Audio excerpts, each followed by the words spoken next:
Well, I will say this. Angelina Jolie is still good, and some of the action is quite decent,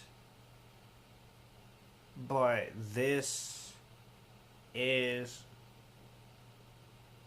Mm, eh.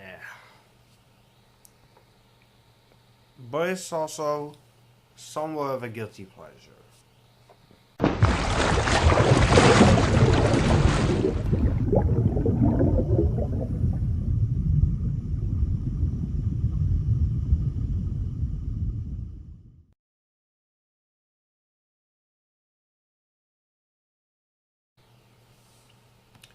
So, Tomb Raider: The Cradle of Life is the sequel. No, Lara Croft: Tomb Raider: The Cradle of Life is the sequel to Lara Croft: Tomb Raider from 2001. And so this one, it's directed by Jan de Bont. Once again, stars Angelina Jolie. And intrepid British archaeologist Lara Croft has made perhaps the most important archaeological discovery in history. And she finds an orb that leads to the mythical Pandora's box.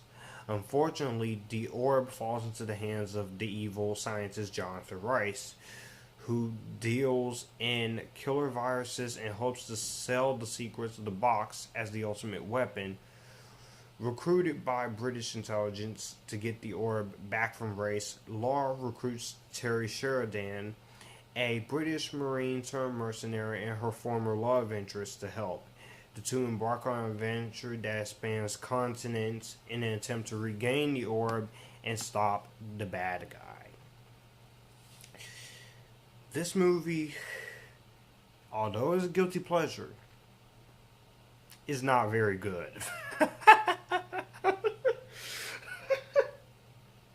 Now, look, I'm gonna say it. I do like Twister, and I do like Speed from Jan de Bont. Those two are pretty good.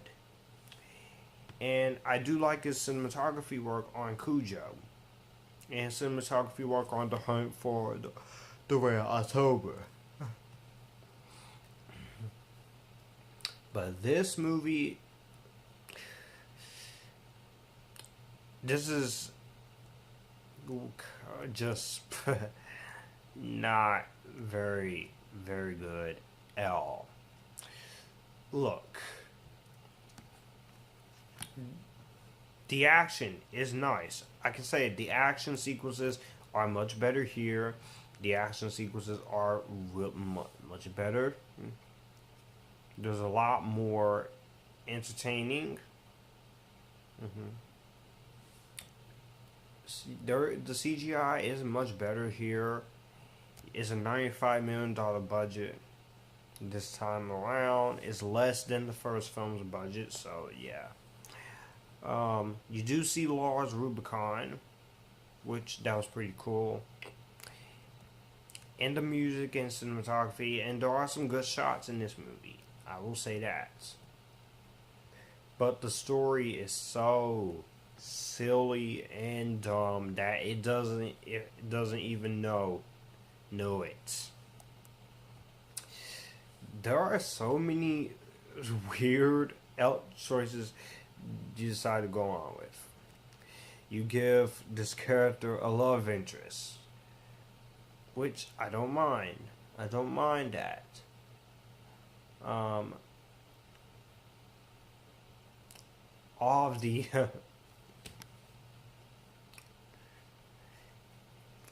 some half the acting in this movie is bad. Ciarán Hinds is way too over the top as the villain. Djimon Hounsou he's fine. He has something to do. Noah Taylor, I liked him in the first film. Here he's just bland. Gerard Butler is quite good, and Angelina Jolie is still good, and she's still awesome. She's still hot in her performance. But every the direction, but from Jan de Bont, this is just not very convincing at all.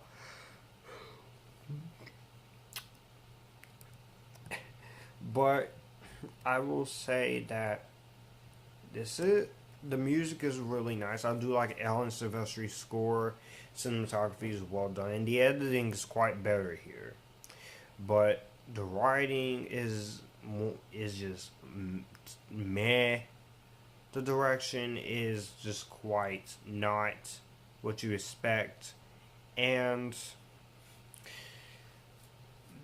the villain is over the top. The plot is ridiculous and weird, and all of this stuff. Then they have the nerve to say MI6. I'm like, wait a minute, MI6? MI6? Oh, you're talking about Mission Impossible, aren't you? But no. I'm giving the Cradle of Life. I'm giving the Cradle of Life a middle badly. I don't recommend you watch this movie unless you want some guilty pleasure fun, because this is guilty pleasure movie of the week. So, but again, don't really waste your time. Let me know what you guys think about this movie down below. Do you like it? Did you not like it? I'll see you guys in the next video. And if you like this, you can come here. And we can have a good time. This is Future Filmmaker 39480 signing out. And you guys keep it cool. Let's hope that the new film is better.